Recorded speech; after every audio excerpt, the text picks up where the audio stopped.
can ask you, I mean, you worked with the Dream, and I think for us on the African continent, we thought maybe come 2020 would have a lot more Africans playing in the NBA. Last season, obviously, we had Serge Ibaka, Pascal Siakam winning the championship, and we keep hoping that they will inspire the young guns here to say, listen, if I'm from the DRC, from Chad, South Africa, anywhere else, I can go and be successful over there. What can athletes in Africa sort of learn in, what the Dream had to do, obviously, is break those barriers. But what can guys here learn in trying to make it in those sort of arenas as well? Yeah. I mean, I think, Babs and I have talked about this back then we were working together and most recently as we reconnected. I think a couple things have to happen.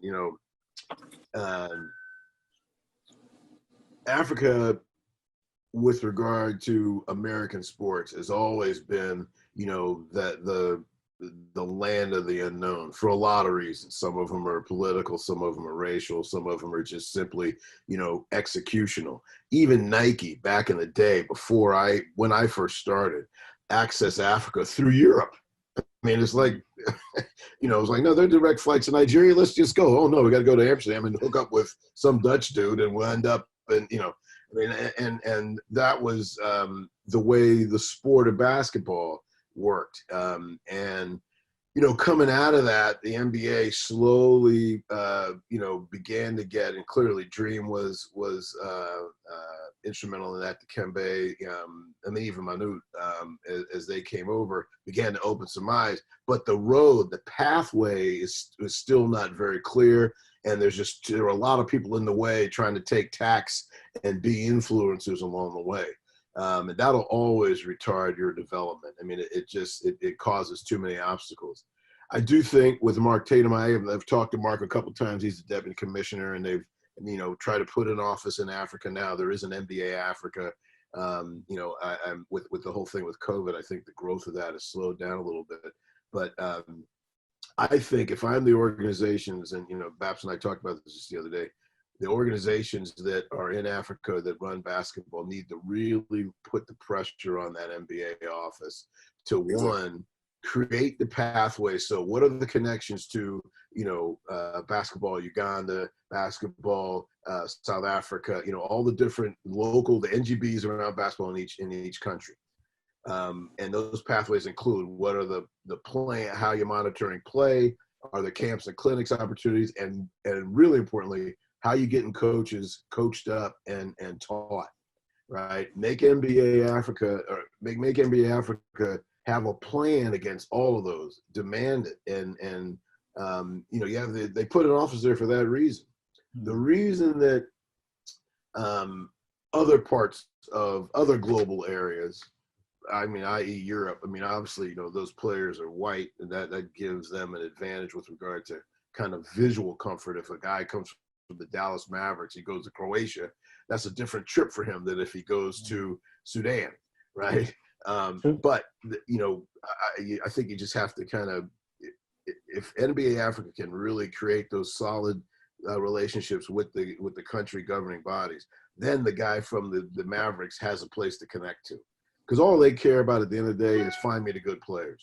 I mean, that'll break down any, whatever. If they knew that there was a path that they could get to easily to find the good players, they will do it because they're all interested in winning. They're all interested in winning. That's ultimately what matters. Green is the most important color in this thing, the color of money. And they're all interested in winning. And, the few guys, I keep bringing the Mavericks up because when Donnie Nelson was there, he's now with the Mavericks. When Donnie Nelson was there, he was one of the first that really reached out. In fact, we were running global basketball, and Babs was in the organization back then. He would come to us. That's how we found Yao Ming. That's how we found. Tony was the other one, and then Kirilenko out of Russia. Even if we haven't have a Japanese player, Yuta Tabuse, who came and later he had players from everywhere. But it was because of those organizations. The pathways are easy for those team personnel to find the players. You just gotta, and now that you have NBA Africa, you just gotta put the pressure on them. Don't let it just be a marketing thing. Make them do something to empower the local, each country. And there are some countries that are not into basketball, but clearly there's some, they have population, Nigeria, South Africa. They're countries that have the population and the good players. Because once that happens, then your kids are going to want to play basketball too, along with soccer, right? I mean, when Dream was coming up, nobody played hoop. And I don't even know how he learned to play basketball. Nobody was playing. He was a goalkeeper, and now if you could get kids to play, that's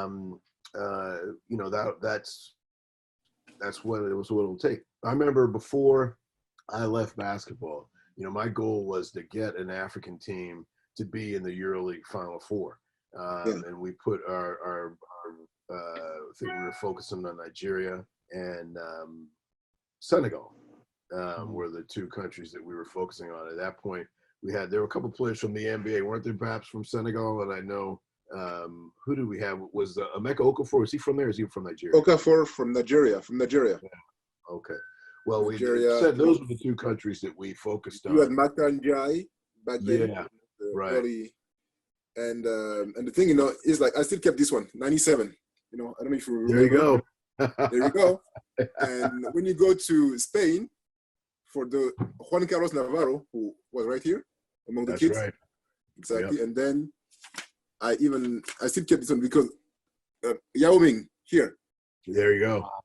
Because Yao Ming, his first time in Paris, I was looking after him actually. That's right. He couldn't speak a word of English.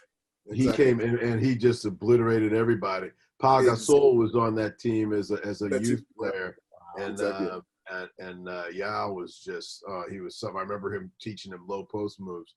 But I think that's just to get to your question, OG. I think that the opening of the NBA office is the opportunity. You've got to get at least the basketball-focused countries, their NGBs, their governing bodies in basketball, just to pressure the hell out of that office. That's the way it'll. One thing I want to add, when I go through this booklet that is 23 years old. Wow. And funny enough, everybody talks about Antetokounmpo in Milwaukee. Among the people who coached him, one player was right here, was attending this. He was here. The Greek guy, I found his name here.